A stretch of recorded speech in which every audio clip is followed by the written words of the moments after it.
गणना से पहले सरकार और प्रशासन बौखलाया हुआ है। बदले की नीयत से अवैध कार्रवाइयाँ करना प्रारंभ कर दिया है। 17 तारीख को आईजी ने एक बैठक ली और बिंदु संख्या 2, जिसका हवाला नहीं है, लेटर मुझे मिला है व्यक्तिगत सोर्स से, अधिकृत रूप से नहीं, कि बावड़ी खेड़ा में एक क्रेशर संचालित है जो अवैध है, उसके खिलाफ कार्रवाई की जाए। और उस पर कलेक्टर की तरफ से 22 तारीख को 7 विभागों को संयुक्त जिम्मेदारी दिए। Police, DFO, UIT, SDM, pollution, परिवहन और माइनिंग। मैं बहुत जिम्मेदारी से कह रहा हूं, बिरला जी ने हार मान ली और पूरी सरकार ने सारे प्रशासन की पावर ऑफ अटॉर्नी शासन की आईजी कोटा को दे दी। ऐसा लगता है जैसे सारा प्रशासन पंगु हो गया, शासन और आईजी अब यहाँ सारी व्यवस्था का ठेकेदार बन गया। और ठेकेदार बनकर कौन कौन भाजपा विरोधी है, उन सबको कैसे शासन की ताकत के बूते पर टारगेट किया जा सकता है, ये कार्रवाई उसका हिस्सा है। मैंने सब दस्तावेज आपको दिए हैं। राजाराम भील नाम के व्यक्ति की खातेदार की ये ज़मीन है। 9/7/2010 को एसडीएम लाडपुरा ने एक्सक्लूसिवली क्रेशर के लिए इसका कन्वर्जन किया है। और जब क्रेशर का कन्वर्जन होता है तो फॉरेस्ट की, वाइल्ड लाइफ की, रेवेन्यू की तमाम एनओसीओं के बाद ये संभव होता है, एनवायरमेंट सबकी एनओसी के बाद। 16/5/2011 को राजाराम ने सेल परमिशन ली कि मैं इसको बेचना चाहता हूँ। 23/10/2011 को मेरी पत्नी के नाम इस ज़मीन की रजिस्ट्री हुई है।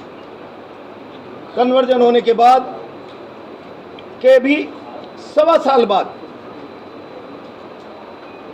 23/10/11 से हम 2015 तक क्रेशर नहीं लगा पाए। नियमों के दायरे में अवधि विस्तार की 30/1/2015 की हमको छूट मिल गई कि राज्य सरकार ने इस पर छूट दिए। वो पत्र भी मैंने आपको दिया है। और 2016 से हम वहाँ क्रेशर ऑपरेट कर रहे हैं। कोरोना काल में कुछ समय बंद रहा और हमारे पास ऑपरेट टू कंसेंट 2016 से लेकर 2000 बीच में 30/6/2028 तक की एनवायरनमेंट की हमारे पास परमिशन है। इसके बाद हमको किसी भी महकमे की कोई परमिशन की आवश्यकता नहीं होती। जानबूझकर ये सरकार, ये आईजी, जिसको मैंने कॉलेज चुनाव के अंदर टारगेट किया था कि ये बिल्कुल एजेंट की तरह काम कर रहा है, और आज भी आईजी का वो चरित्र वफादारी निभाने का, देखिए मैं विरोधियों को पुलिस की, शासन की ताकत पर किस तरीके से नीचा दिखाने की हैसियत रखता हूं। मैं बहुत स्पष्ट शब्दों में चेतावनी दे रहा हूं, कोई गलत काम करेंगे उसका गंभीर परिणाम होगा। नियमों के दायरे में आप नापना चाहते हैं, नाप लें, कोई इलीगल नहीं है। खातेदार से कन्वर्ट शुदा प्लॉट खरीदा है, एनवायरमेंट क्लियरेंस 2028 तक की है। एक एक काम, और चारों तरफ जो खातेदार हैं, मेरी ज़मीन सड़े हुए वहाँ 1 इंच ज़मीन भी न फॉरेस्ट है न सिवाई चक है। मेरे खेत के चारों तरफ खातेदार है क्रेशर के। मैं बहुत स्पष्ट शब्दों में कह रहा हूँ, मेरी क्रेशर को आप नाप लीजिए। 4 तारीख के बाद किस फैक्ट्री में कितने 100 बीघा जंगलात है। काली सिंध डीबरी, पीताम्बरा हवा, पलायता और आसपास गड़ेपान, मोती कुआं में कितनी अवैध क्रेशर चल रही है। मैं आर पार की लड़ाई लड़ूंगा, आर पार की लड़ाई। या तो मेरा अस्तित्व मिट जाएगा, खत्म हो जाएगा, या आईजी की दादागिरी चलेगी। आर पार की लड़ाई 4 तारीख के बाद लड़ूंगा। यह आईजी चाहता है कैसे भी उत्पात हो, मैं शांति से नाप लें।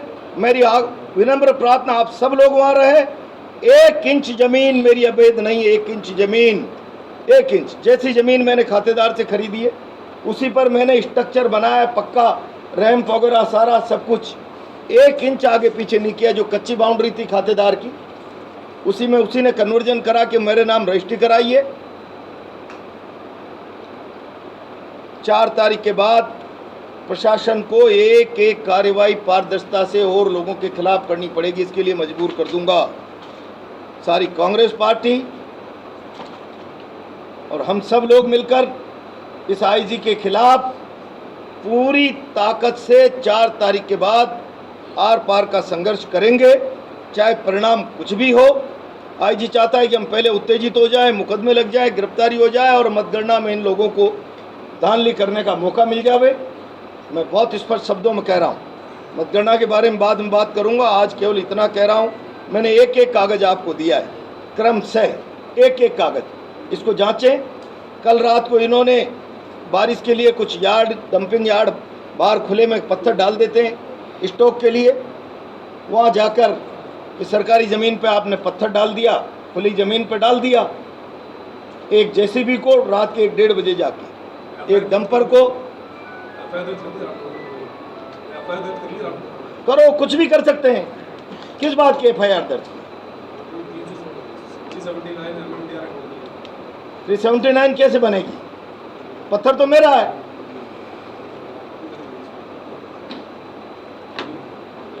भाई पत्थर तो मेरा है ना, और मैं वहां से कोई चोरी थोड़ी कर रहा था। डंपिंग किया है मैंने, मैं स्वीकार कर रहा हूं। और इसीलिए ये आपने देख लिया, दुर्भावनावश मुकदमे लगाना, बदनाम करना। एक बड़ा अखबार लिख देगा कल बहुत जोर से, पूरा राजस्थान देख लेगा मैं अवैध गतिविधियों में शामिल हूं। पूरा राजस्थान